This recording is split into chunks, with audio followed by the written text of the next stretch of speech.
¿Ya está, licenciado?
Buenas tardes. No sé si hay todavía algunos queriendo entrar, pero veo que hay 166.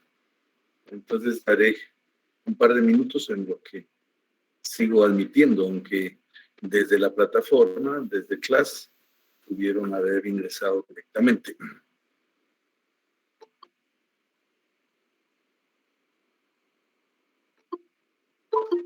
O sea, 172 personas. Creo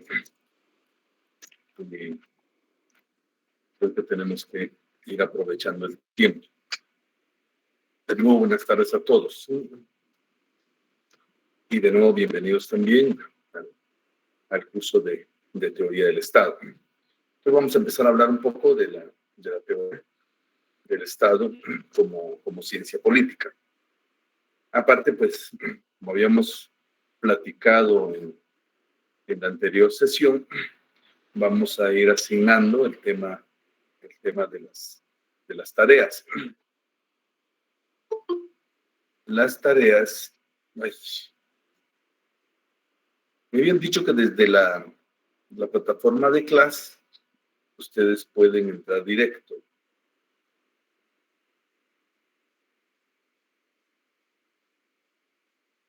No sé si era primero que había que hacer una aceptación de todos para poder entrar. Creo que, no sé si todos necesitaron de mi autorización para entrar o algunos pudieron entrar directamente.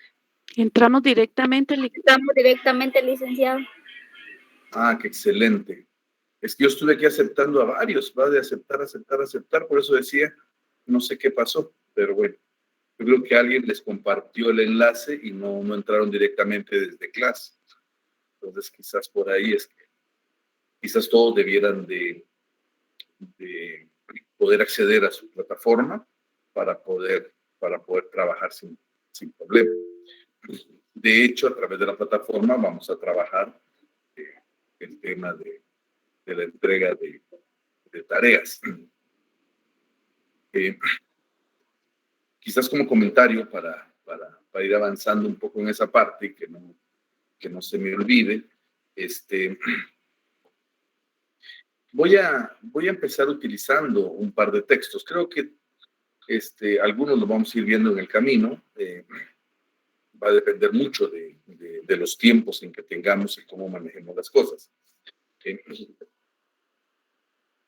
Por ejemplo, vamos a empezar a platicar un poco de teoría de Estado desde el libro de Hermann Heller, por si lo pueden conseguir. Algunos capítulos es del Fondo de Cultura Económica. Y también les había comentado el texto del libro de Norberto Bobbio. Es un libro pequeño, pero es interesante. Eso lo vamos a empezar a trabajar ya.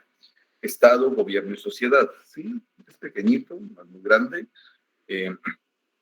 Licenciado, buenas tardes. Buenas tardes. Perdone, ¿cómo me dijo que se llamaba el segundo libro? Estado, gobierno y sociedad. Sí. Gracias, Lic. No sé si se leía bien, pero es de Norberto Bobbio. Aquí hay algunos temas que nos van a generar debate. Y entonces,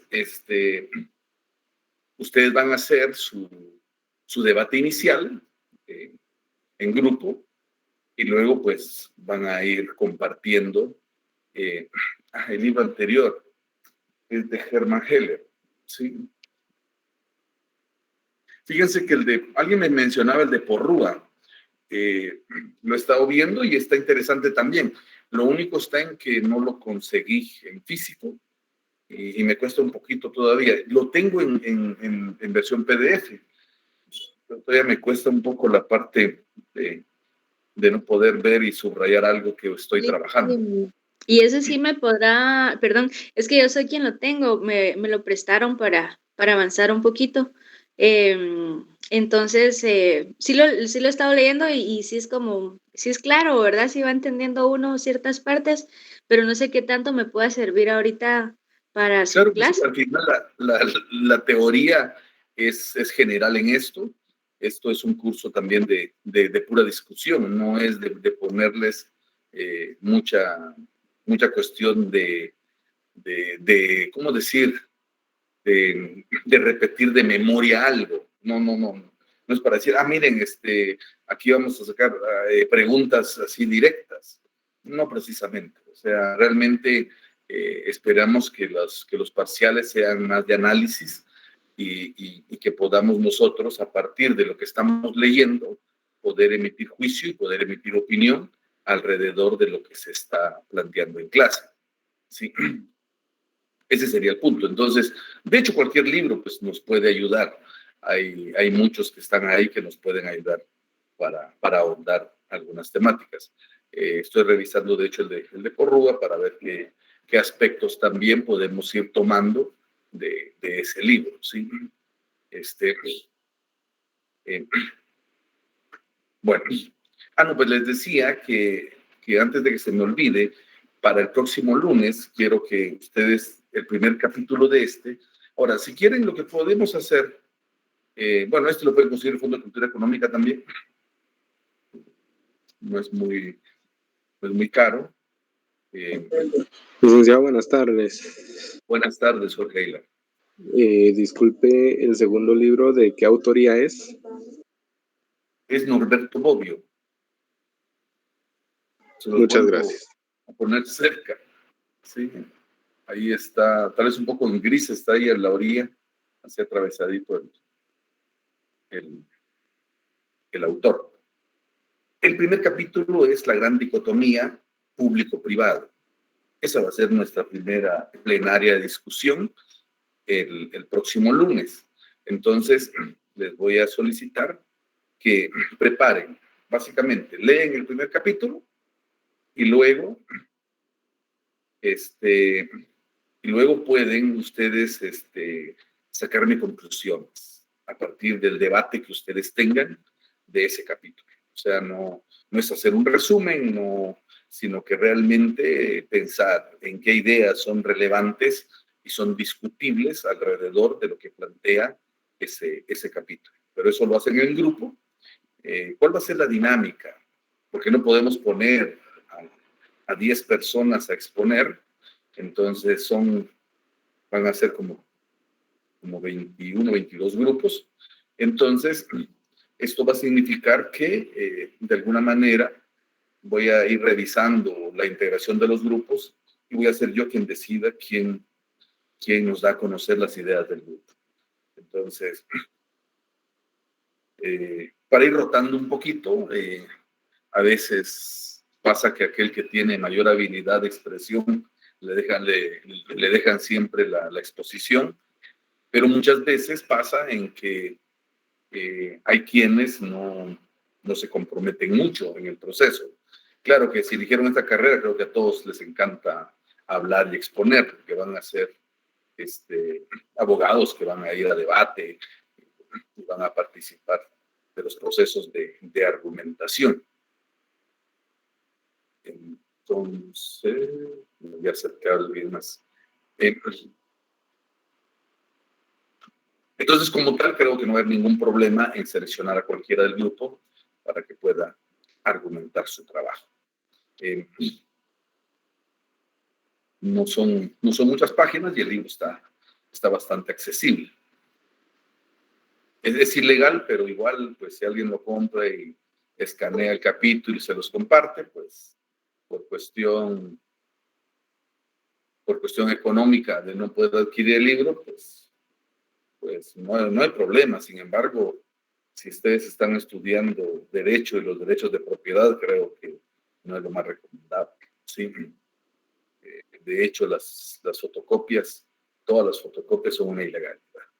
Pero bueno, de esas ilegalidades está llena la universidad, porque recuerdo que, bueno, ustedes pues no han aparecido bien, llegaron ustedes creo algunos días todavía a la universidad antes de la pandemia, ¿o no? Bien que sí, creo, ¿no? Entonces, habían centros de fotocopiado, siempre hay en todos los edificios de la universidad. Sin embargo, les digo, si lo podemos comprar, creo que es mejor. Creo que de alguna manera alguien que construye y hace algo es porque necesita que se le dé los créditos. Y el libro, pues, no lo compre solo para dejarlo olvidado en algún lado, solo para coleccionar libros. Cómprelo porque realmente lo va a leer y lo va a estudiar. Entonces, eso es siempre importante con un libro. Y quienes les llama la atención libros, compran libros y ya ni los leen. O van buscando resúmenes. Entonces, la dinámica es importante porque leen el capítulo y luego se juntan, discuten y entonces ya plantean ustedes no un documento largo, porque sí van a llevar su trabajo grupal, que es un trabajo de construcción de conclusiones a la plataforma. Yo quiero revisar cómo dejar ahí el vínculo para que puedan subir ustedes esa tarea. Pero no solo se trata de subirlo, sino que lo vamos a compartir y entonces vamos a analizar un poco esa dicotomía que la vamos a ir realizando el próximo lunes. Yo espero que nos dé tiempo, porque al final, digamos, 20 personas que planteen sus ideas, espero que en lo más 5 minutos para cada quien, pues nos alcanza el periodo para poder escucharlos y luego pues sacar también conclusiones de la plenaria. Ese sería el primer tema. Y además, pues, por ahí nos vamos a seguir analizando los temas que plantea Norberto Bobbio. El segundo que lo vamos a dejar para el siguiente lunes es la sociedad civil. Es un tema por demás interesantísimo. ¿Qué es eso de sociedad civil? Hay tantas cosas que se discuten y se analizan en el tema de sociedad civil. Hay quienes pues, dicen algunas cosas. Va a ser interesante hacer también esa discusión. Desde ya se los anticipo por ahí para poder generando esa parte de debate que va a ser importante en este curso. Bueno, vamos a empezar Disculpe, licenciado, el primer tema es el de la dicotomía, ¿sí? las disciplinas históricas. de ese libro de Bobbio. De Bobbio no. El de Bobbio es Estado, Gobierno y Sociedad. Es por una teoría general de la política. De aquí estamos tomando la gran dicotomía. Sí, pero el primer capítulo. Es el primer capítulo. Sí.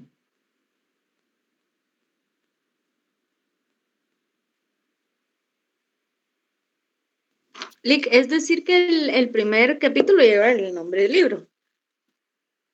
No. El libro se llama así, Estado, Gobierno y Sociedad, ¿sí? Y entonces aborda por capítulos diferentes temáticas. Ustedes se van a dar cuenta, ¿sí? El primer capítulo, ¿se lee ahí, no? No sé si se lee porque creo que si no nos ponemos como... Yo creo que puedo ponerme yo como pantalla... Sí se mira un poco.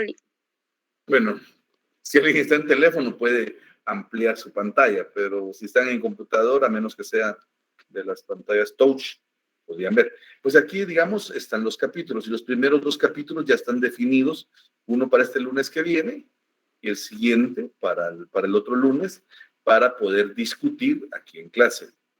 Entonces, si se dan cuenta, el primer capítulo dice la gran dicotomía, público-privado. Es una discusión de quienes están a favor del tema de privatizar, por ejemplo, pero aquí es una discusión muy teórica de lo que significa eso, ¿sí? Dice que no se lee, pero sí, es la gran dicotomía público-privado, o sea, eso que se discute siempre en los temas de Estado, qué es lo público y qué es lo privado. Y a veces hasta los términos pueden sonar, que ahí tal vez no se abordan, pero a veces, no sé, se asocian de alguna otra manera, tal vez por el concepto. Usted dice, usted va a leer ahí parqueo público, ¿sí? Pero va a entrar y es un parqueo privado que le va a cobrar.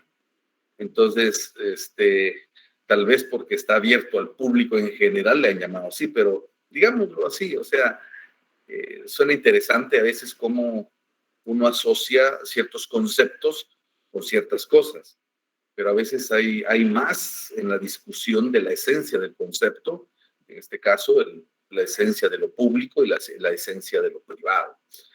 Va a ser, yo creo que por ahí van a ir encontrando algunas ideas, yéndonos más a la discusión conceptual y luego a la contraposición de esas 2 ideas.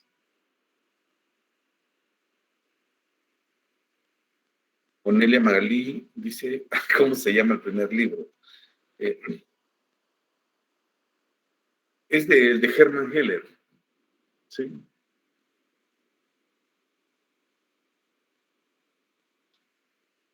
Y les decía que también tengo en versión PDF, aunque otra vez les decía es un poco entrar en ilegalidad, es el libro de Francisco Porrúa.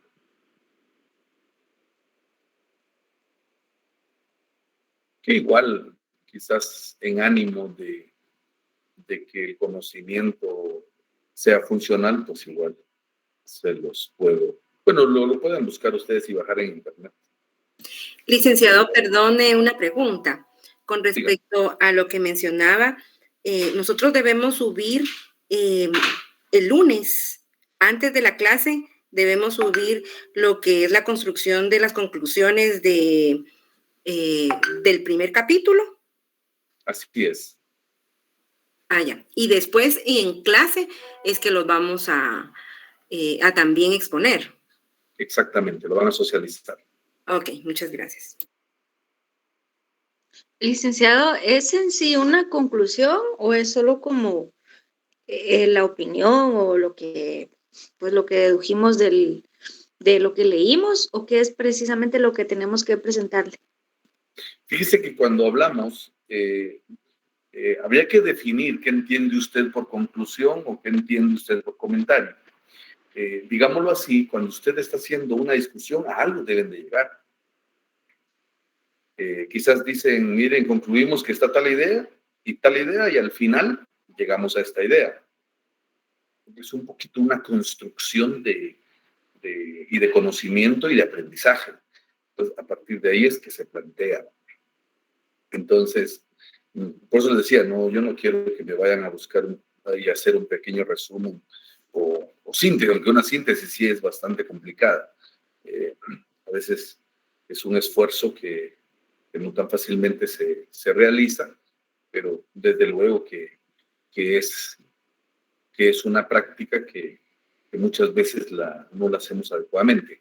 Sin embargo, pues aquí hay una como mezcla, porque a veces las conclusiones, si nosotros estamos concluyendo algo, es porque de una manera estamos también poniendo parte de lo que nosotros estamos aportando a la discusión.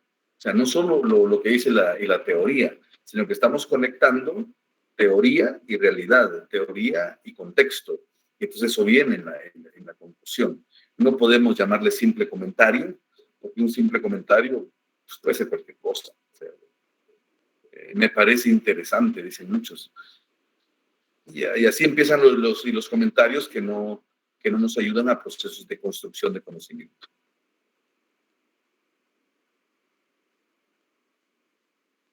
Sí, alguien pregunta ahí en el chat. Así es, vamos a leer el primer capítulo del libro de Norberto Moyo para la discusión. Ya los temas de clases, pues los vamos a ir abordando con los textos de Estado y Gobierno.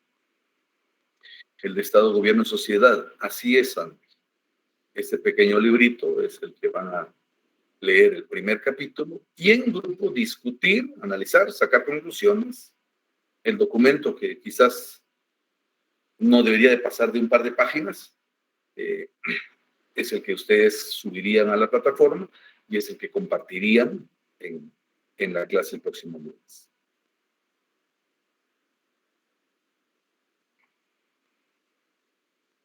Sí, me doy a entender con eso, ¿verdad? Sí, licenciado, gracias.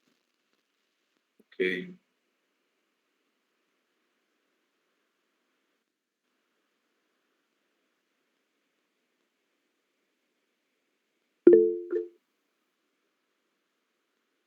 María José levantó la mano. Buenas tardes, licenciado, mucho gusto. Disculpe con una pregunta. Este documento donde vamos como a juntar todas las conclusiones en el grupo, ¿lo debemos de subir todos o solo un encargado? Solo un encargado, ¿sí? Ok, gracias.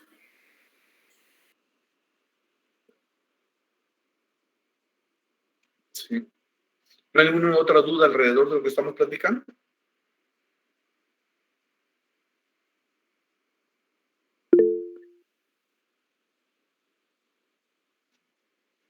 Bueno, y vamos a empezar a comentar entonces parte del primer capítulo del libro de Hermann Heller que les comentaba. Pues empieza con un poco de discusión acerca de la teoría del Estado como ciencia política. Creo que en esta parte, pues, vamos a analizar algunas ideas que de hecho están ahí, que las podemos ir discutiendo con ustedes.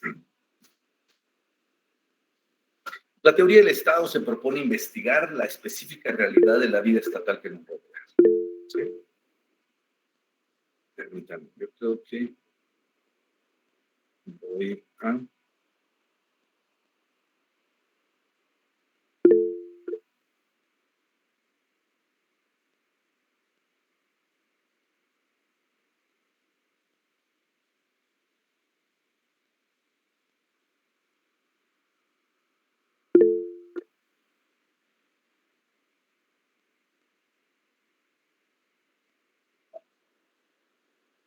Estoy tratando de...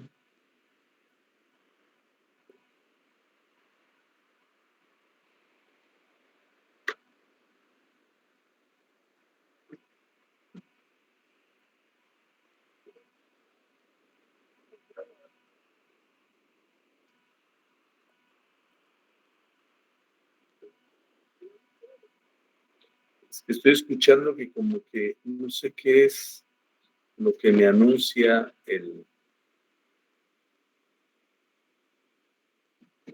los sonidos, tal vez es del chat, pero no puedo ver el chat. Estoy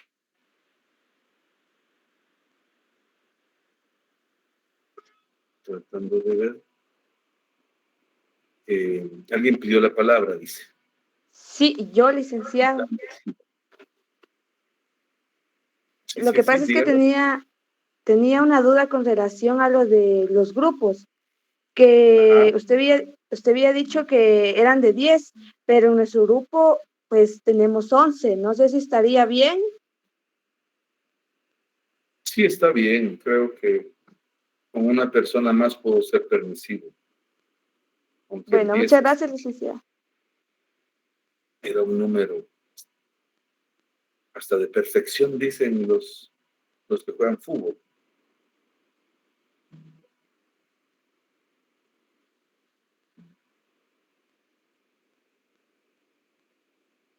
José Rodolfo dice, si es en grupo, la conclusión sería por todo el grupo, claro. O sea, esa es una construcción colectiva. O sea, ustedes van y cada quien va dando su opinión de lo que lee y al final, pues, alguien tiene que integrar eso y redactar a partir de lo que se está opinando.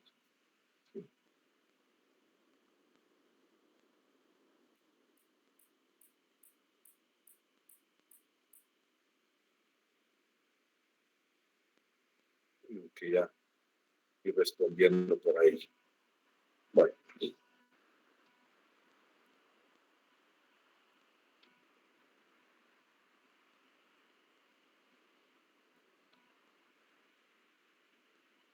Bueno, volviendo al tema de teoría del Estado, ¿sí? Les decía que vamos a verlo como el tema como ciencia política. Ahora, tenemos que entender, la teoría del Estado se propone investigar la específica realidad de la ley estatal que nos rodea, ¿sí? Hay ahí mucho de lo que sucede, de cómo se da este fenómeno del Estado, y es importante analizar esta realidad. Aspira a comprender al Estado en su estructura y función actuales, su devenir y las tendencias de su evolución. Eso es un poquito mirar un poco la historia, porque el Estado ha sufrido cambios dependiendo la concepción de cada grupo, de cada sociedad. No se puede tener un punto de vista o una teoría específica, ¿sí?, en el tema del fenómeno del Estado, porque realmente el Estado ha sido muy dinámico, ha ido cambiando y entonces la teoría que vamos a ver como ciencia política es ir comprendiendo su estructura y función actual. Y claro, esto de alguna manera pues ha ido cambiando y desarrollándose. Quizás para bien o quizás para mal, eso va a ser parte de lo que tenemos que ir entendiendo como sociedad. E ir diferenciando, cuando vayamos al concepto específico de Estado, e ir diferenciando el concepto Estado del concepto gobierno, por ejemplo.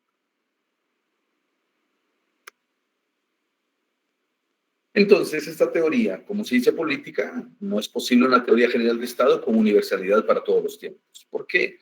Porque el Estado se concebía de una manera, creíamos en un sistema en algún momento, pero de alguna manera esto ha ido cambiando. Y eso pues, lo estudia mucho la ciencia política. Para tener un ejemplo, Alemania, desde el siglo XIX, ha cultivado la teoría que se ha reducido en la historia y construcción del derecho político. Ellos querían hacer una historia general y así lo planteaban en la teoría del Estado. Sin embargo, se han dado cuenta que no es posible hacer una generalidad o una universalidad del tema Estado. Y entonces, al final, se reduce qué ha pasado en la historia y en la construcción, en el tema este del derecho político.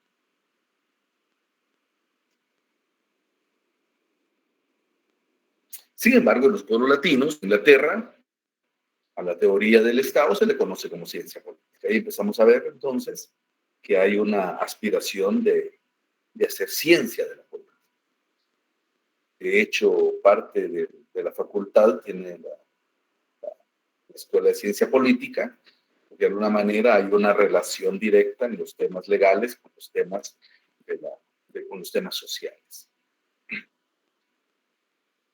La carrera es Ciencias Jurídicas y Sociales, como parte de la licenciatura. Bueno, aquí en Guatemala todavía está esa parte de que ustedes reciben 3 títulos, o sea, son abogados, son notarios, y aparte también son licenciados en Ciencias Jurídicas y Sociales. En muchas partes del mundo son profesiones diferentes. Y ahí también, en esa misma facultad, pues se ha creado, sí, un poco aparte el tema de ciencia política, que tiene mucho que ver también con el tema de derecho y con el tema de las leyes y con el tema de la Constitución, pero al final más enfocado a la vida social.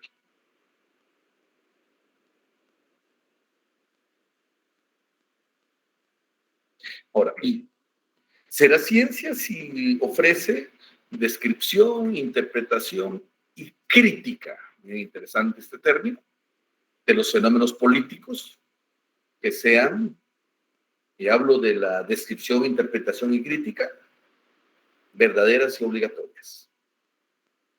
Las 3. 3 elementos que son importantes para decir que seas ciencia política. ¿Sí? Porque de lo contrario, nosotros solo tendríamos algunos términos como elementos para la lucha política, para la conquista o defensa de las posiciones de dominación. Podríamos decir que sería discurso, porque realmente no estamos haciendo completamente. Puede ser que sea descripción, interpretación y crítica, pero no precisamente verdadera y obligatoria. Miren, aquí hay 2 cosas, el tema verdadero y el tema obligatorio, ¿sí? Verdad y obligatoriedad parte de un dogmatismo, donde las concepciones concuerdan con el medio y se amplían por la creencia y convicción de otros grupos y tiempos. ¿Qué significa esto? Que en un inicio, pues claro, había una conciencia un poco ingenua, ¿sí? Y esto pues nos hacía ver que teníamos que creer sin cuestionar. Y con que viéramos que lo que nosotros teníamos como criterios en los cuales creer se relacionaban con la realidad, entonces no había ningún problema. Lo considerábamos como una verdad y una obligatoriedad, ¿sí? Sin embargo, esto de alguna manera se fue ampliando, porque en la medida en que hay experiencia y en la medida que aparecen otros grupos que tienen también otras ideas, pues las cosas empiezan a cambiar. Y entonces, especialmente la crítica, empieza a generar otro tipo de ideas. Y eso es lo que lo va haciendo, de alguna manera, ciencia. Puede una parte descriptiva, una parte interpretativa, puede llegar a ser verdadera y obligatoria, pero quizás la conciencia crítica es lo que nos va haciendo descubrir ideas que nos pueden servir de parámetros, ¿sí? Para que algo sea verdadero y obligatorio. ¿Sí?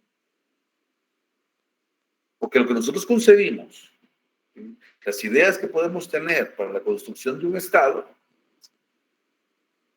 podemos nosotros cuestionarlas. Por ejemplo, aquí en Guatemala, muchos dicen somos un Estado fallido. Algunos estarán de acuerdo, otros no. Pero esto nace porque hay una conciencia crítica, quizás no en todos, esperaríamos que toda la población tuviera una conciencia crítica, porque eso también empieza a redefinir el Estado. Incluso yo podría decir que mucho de lo que nos pasa en este país todavía estamos como con la época medieval, creyendo de pie juntillas en la verdad y obligatoriedad de algunos conceptos para hacer este Estado. Muchos decimos, no, es que así es. Como quien dice, ¿qué se le va a hacer? Claro que no, porque al final es la sociedad quien define su propio concepto. Todos. Claro que en la medida en que vamos a ir conociendo cómo esto, de alguna manera, creado el concepto, desarrollado el concepto de Estado para un grupo social y que lo valida toda la población, pues va apareciendo también el tema de cómo de alguna manera tiene su propio control el Estado, sus propios procesos de control para garantizar que la idea no se salga de lo que está planteado. Sin embargo, esto no es sencillo, porque mucho de esto pues depende de la sociedad, depende del pueblo, cómo nosotros visualizamos las cosas y cómo de alguna manera pues vamos siendo parte de una sociedad y de un Estado, ¿sí? En esto, pues, pensando en que todo esto, y va a ser parte de la discusión que tengamos, el tema, por ejemplo, de la corrupción, es un tema de Estado. Y un tema que es complicado porque atraviesa toda la estructura del Estado. Y cuando digo toda la estructura del Estado, no hablo del gobierno. Hablo de la sociedad misma. Entonces la gente cree, aquí aparece otra vez dogmatismo, voy a regresar a la Edad Media, ¿sí? Cree que el chapín es chispudo, que el chapín es listo. ¿Por qué? Porque respeta el orden y porque se pone chispudo, se salta las trancas y hace lo que él quiere y logra. Me recuerdo un poco cuando uno va conduciendo, hay alguno que se mete, porque todos están haciendo la cola, alguien se mete y a la fuerza se mete más adelante y dice, ¡ala, qué pilas porque se comió larga cola de vehículos! ¿Sí? Esa es una mala creencia, por ejemplo, ¿sí? Que como sociedad nos va definiendo, que es el pilas, ¿sí? Y tan es pilas que cuando llega a ser gobierno, se agarra lo que no es suyo y entonces, qué pilas, ¿va? Y muchos hasta admiran a ese tipo de político que se enriquece porque es opulento, tiene buenos carros, buenas casas, que el simple servicio público no se lo daría, nunca. Sí. En algún momento Platón en su libro de la República incluso decía que los que deben dirigir gobierno, pues no deben tener derecho a la propiedad privada. ¿Y por qué? Para evitar, dice, la tentación del enriquecimiento ilícito. Fíjense ustedes, desde la antigua Grecia, antes de, 600 años antes de Cristo, ya se estaba discutiendo el hecho de que el ser humano se tienta a ser corrupto. Claro, no todos lo son. Como diría el expresidente de Uruguay, José Mujica. Pepe Mujica decía, no, el Estado, el gobierno, la riqueza no corrompe. Solo saca lo que en realidad eres. Entonces aquí volvemos al tema de la conciencia. Esta conciencia crítica descubre ideas que van empezando a crear criterios que realmente pueden obligar a ser los verdaderos y obligatorios para poder mejorar un Estado, cambiarlo y reconstruirlo. O no sé, quizás primero deconstruirlo, destruirlo. Podemos decir muchas cosas alrededor de qué ha pasado con los estados. Y no solo con el Estado guatemalteco. Vamos a hablar en general de los estados, cómo funcionan, cómo se crean, cómo en algún momento podemos decir que pueden estar fracasando. ¿Comentarios?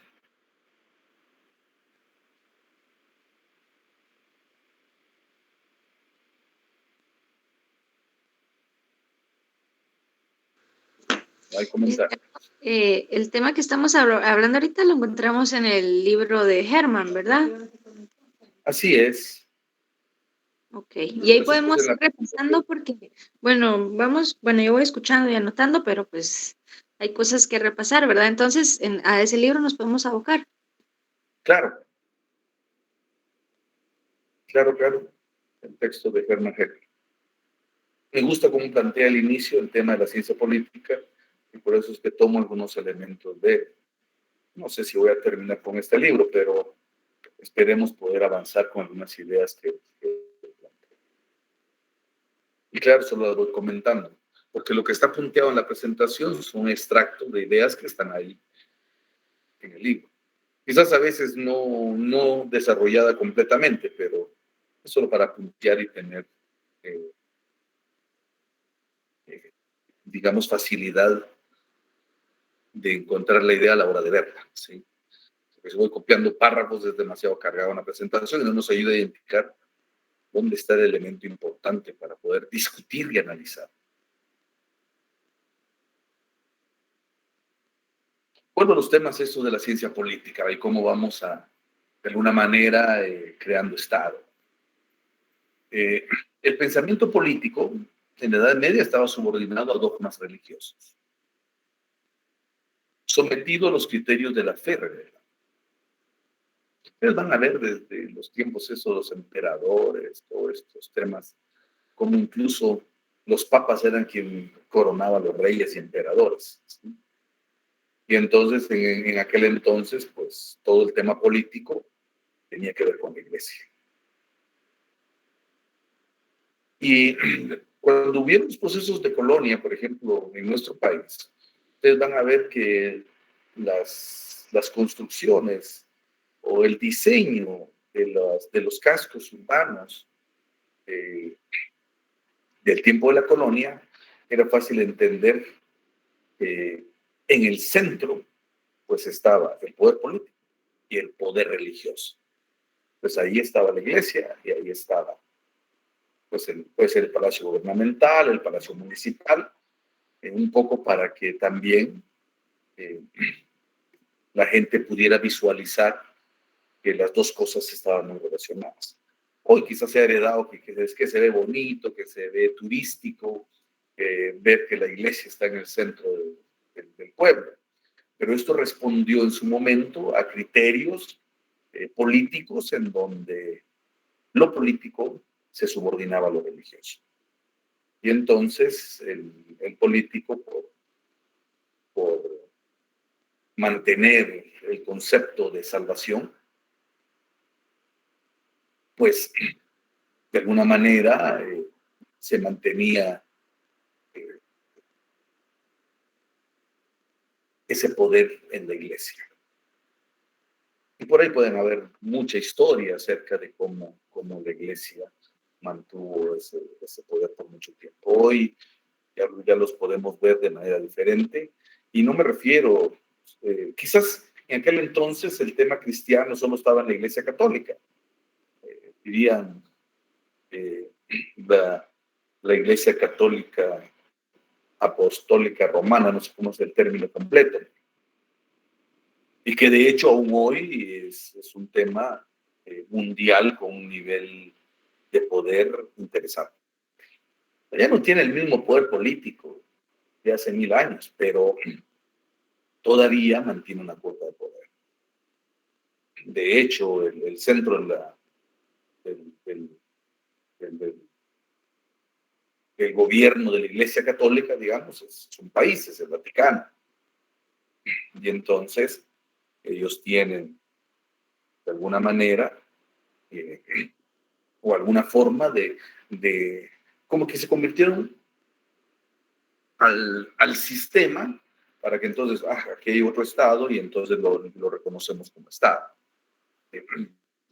Sin embargo, esto viene de muchos años que en un momento fueron perdiendo ellos, digamos, en la parte católica, su poder.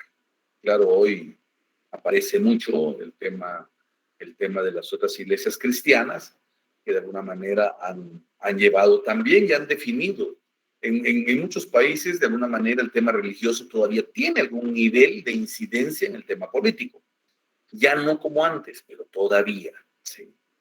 Entonces, y en algunos casos, sí es una cuestión seria por el tema, digamos, de cómo concibe el tema religioso a la sociedad. Aquí podemos poner de ejemplo el tema musulmán. Entonces, cómo el tema político, de alguna manera, tenía esa incidencia religiosa. Pero si nos vamos a la Edad Media, lo que había era la Iglesia Católica, el cristianismo, y que ahí pues existía la creencia de un naturalista en el progreso y perfectibilidad del género humano. Y eso pues nos hacía creer que eso era lo válido universalmente.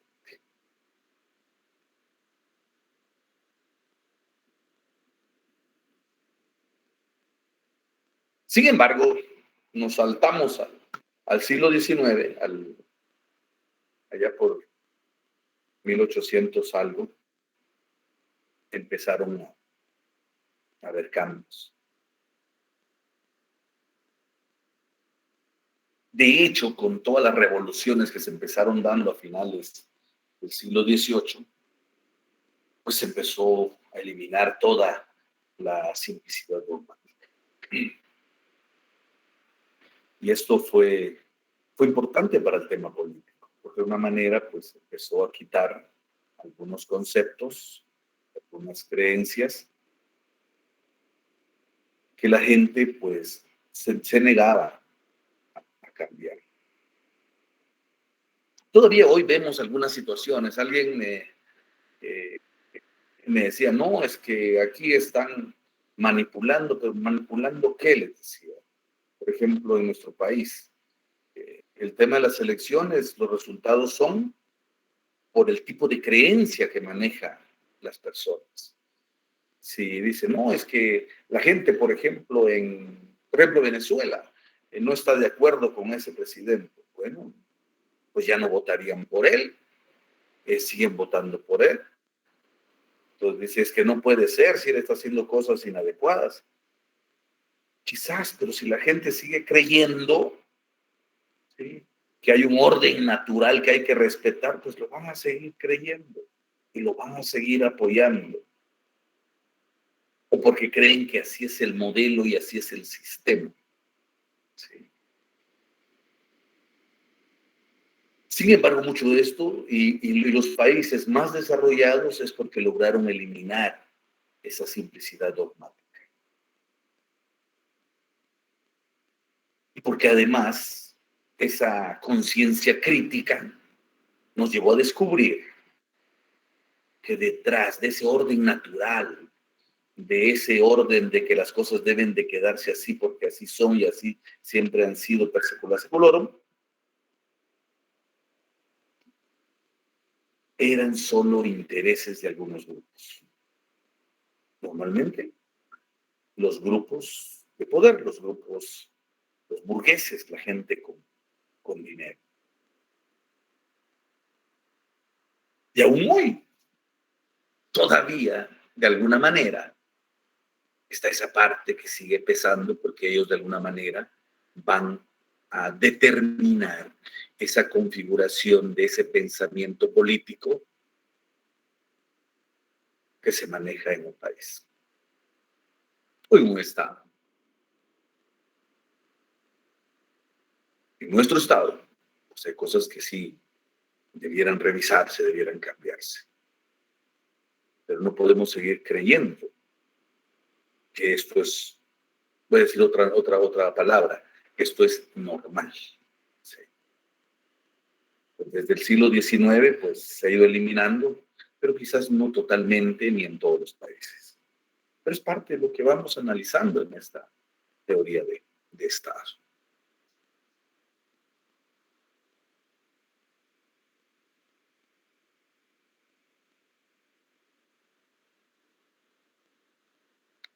Aquí mencionamos a Fichte.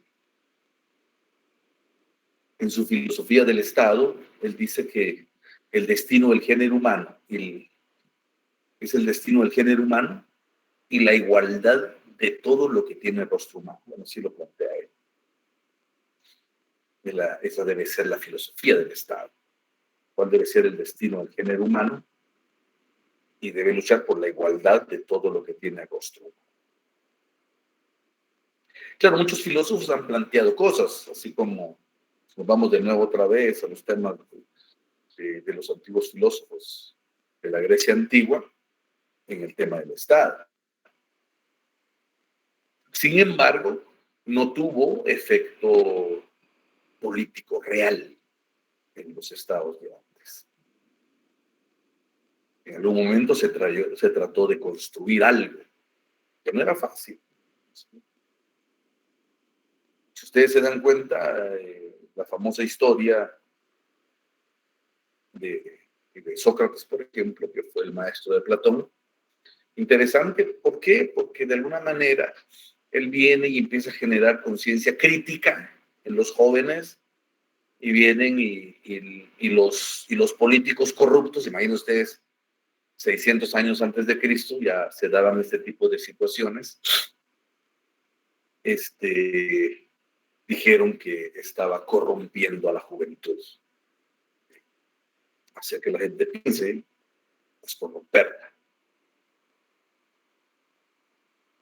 Y entonces aparecieron gente poderosa, gente que quería mantener el status quo y que empieza a ver como una amenaza esta situación. Desde siempre los filósofos han pensado, han discutido y han buscado la verdad de las cosas.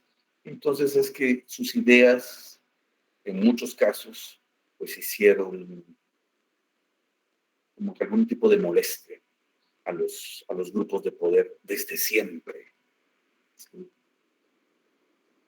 De hecho, la doctrina específica, voy a hablarlo así, de Jesús, que a veces las iglesias cristianas, pues igual tendrán sus pros y sus contras. ¿Por qué? Porque al final son una creación humana, pero la doctrina de Jesús, digamos así, fue una doctrina revolucionaria. Y que de hecho empezó a cuestionar las cuestiones hasta políticas, que no gustó a los romanos.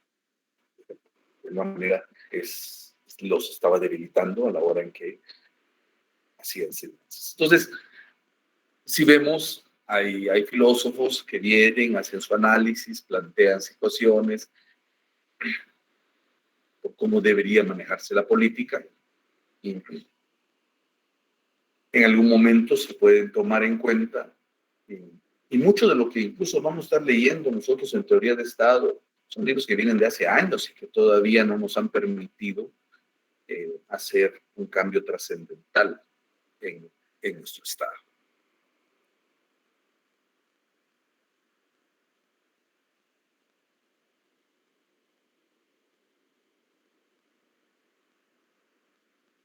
Solo quiero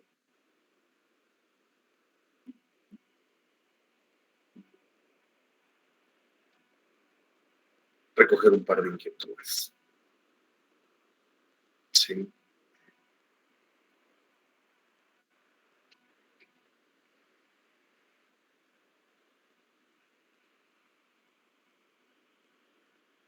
A partir de lo que estamos comentando, opiniones.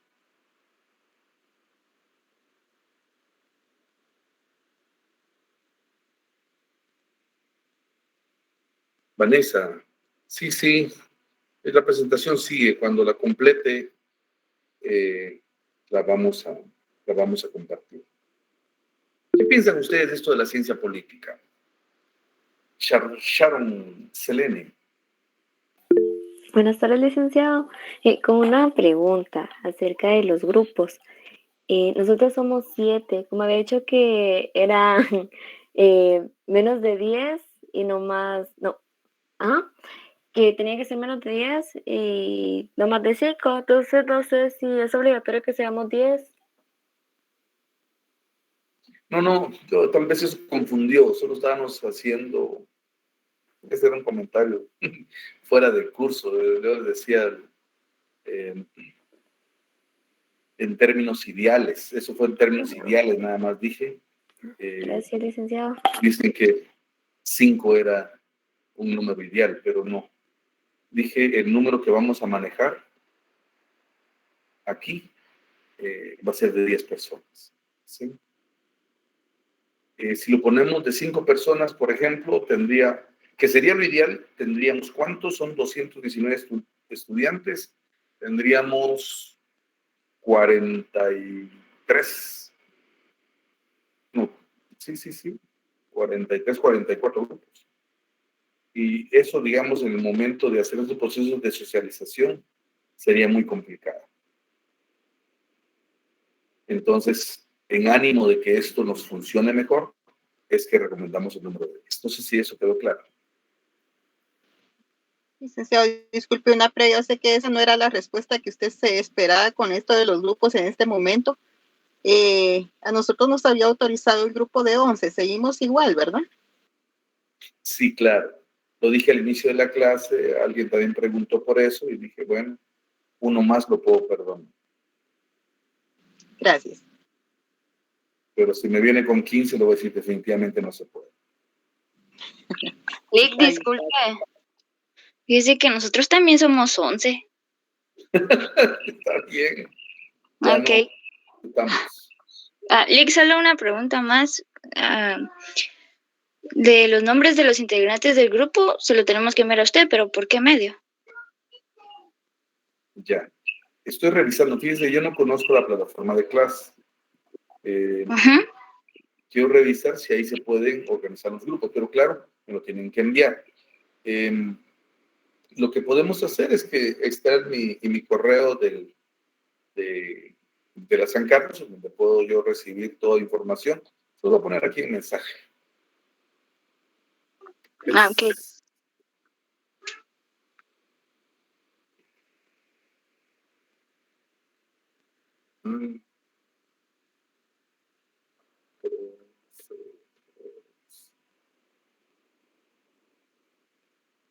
Yo termino de ver el API.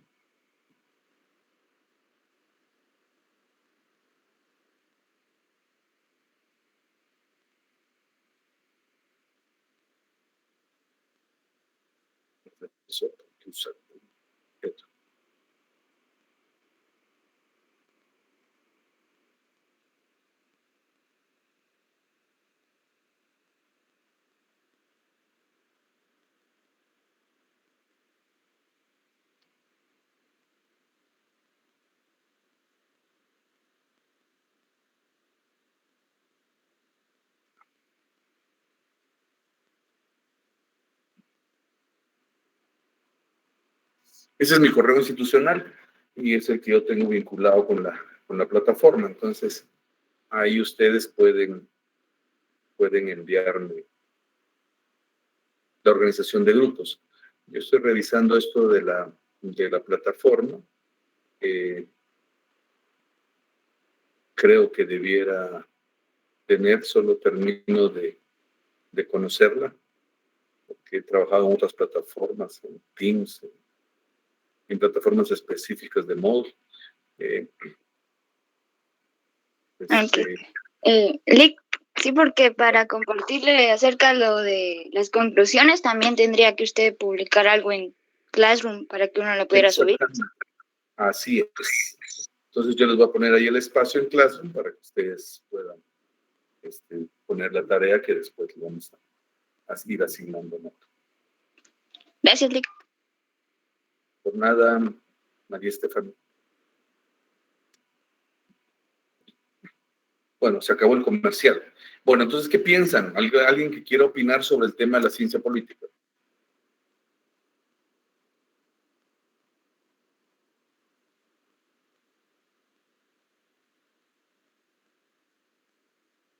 Dice Francisca Rosalinda. Hemos visto algunos cambios que ha tenido el Estado y que hay con su origen. Andrés Carranza dice, la teoría del Estado y la filosofía van de la mano. Las dos cuestionan la realidad de la vida. Definitivamente. En algún momento quizás, con la evolución de la ciencia, ustedes se recuerdan, aun cuando hablamos de filósofos antiguos, no era porque fueran, digamos, como se haría la diferenciación, porque el tema filósofo lo adoptó Pitágoras, estaban también los que les eran como charlatanes, pero de una manera los filósofos eran más científicos. De hecho, vos dices filósofo y matemático, filósofo médico, filósofo, y eso pues nos hacía de alguna manera que ellos tenían la capacidad para poder, o la intención de poder analizar y cuestionar la realidad. Pero lo que aquí estamos viendo en el tema de la ciencia política es lo que un poco nos tiene que ir metiendo en este proceso de análisis. ¿Sí? Hoy quizás no pudimos avanzar mucho, pero vamos a ir avanzando lo más posible. Este espacio, digamos, es el que vamos a ir dejando un poquito para ir discutiendo las ideas que vamos platicando. Perdone, licenciado, con una consulta con respecto a este tema. Entonces, quiere decir de que nosotros estamos viendo con respecto a la ciencia política para observar el comportamiento de todos los procesos a través del tiempo, en cuanto para determinar el estado. Claro, por eso decíamos que la teoría del Estado es ciencia política. ¿Por qué? Porque vamos a analizar y vamos a estudiar y vamos a criticar qué fue lo que estuvo sucediendo en todo este proceso. Sí. Ok, gracias. Entonces, es un aspecto de la teoría del Estado. Hay mucho todavía que hablar del objeto y todo como tal, ¿sí? Pero estábamos abriendo la discusión, pues hablando un poquito de por qué, cómo debiera funcionar una ciencia política y cómo ha evolucionado incluso esa ciencia política. ¿Sí? O sea, lo que ha visto que ha pasado con lo político en el tema del Estado a través del tiempo.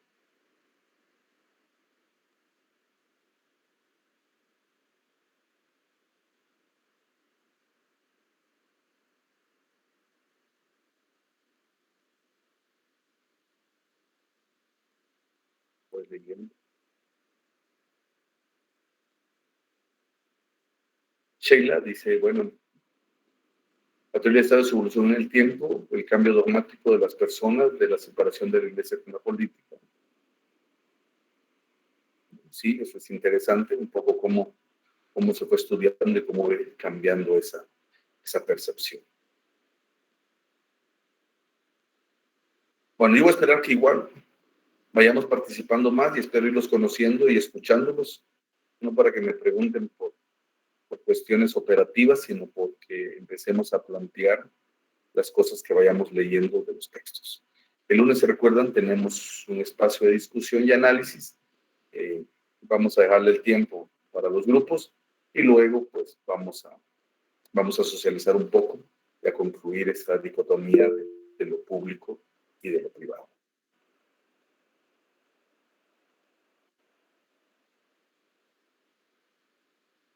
Bolívar.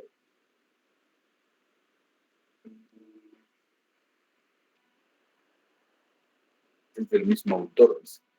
Pues habría que ver porque no les sabría decir. Es que ese es de una colección. El Políder es política y derecho, pero es teoría de Estado.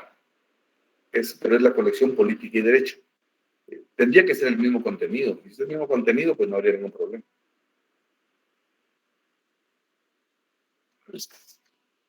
El libro de Hermann Heller, fíjense que en internet, porque igual he estado viendo en internet cómo está, hay una parte del libro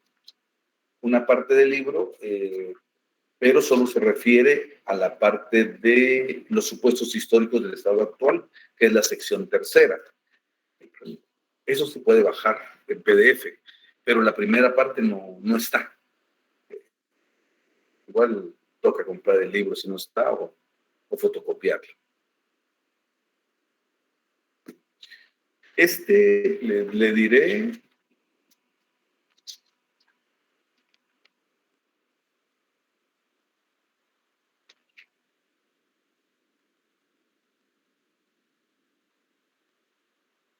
Esta es octava reimpresión de la segunda edición del 98. Aunque ya hay una primera edición en libro electrónico en 2015.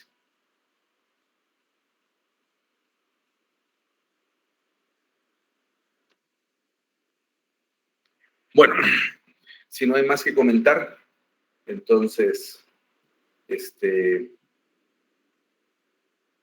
libro de Germán Heller es como esa edición del Fondo de Cultura Económica. Hay Fondo de Cultura Económica aquí en Guatemala, está por zona 1.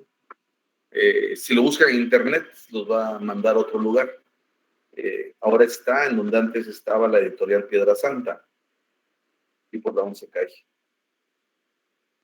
Ahí están, no sé cuántos libros habrán, pero aquellos, no creo que tengan muchos, pero aquellos que les interese comprar, pues lo pueden tener. Y pero de ahí venden las copias, quizás, no sé, o no sé, ahí entre ustedes se organizan para copiar, pero para hacer esas cosas.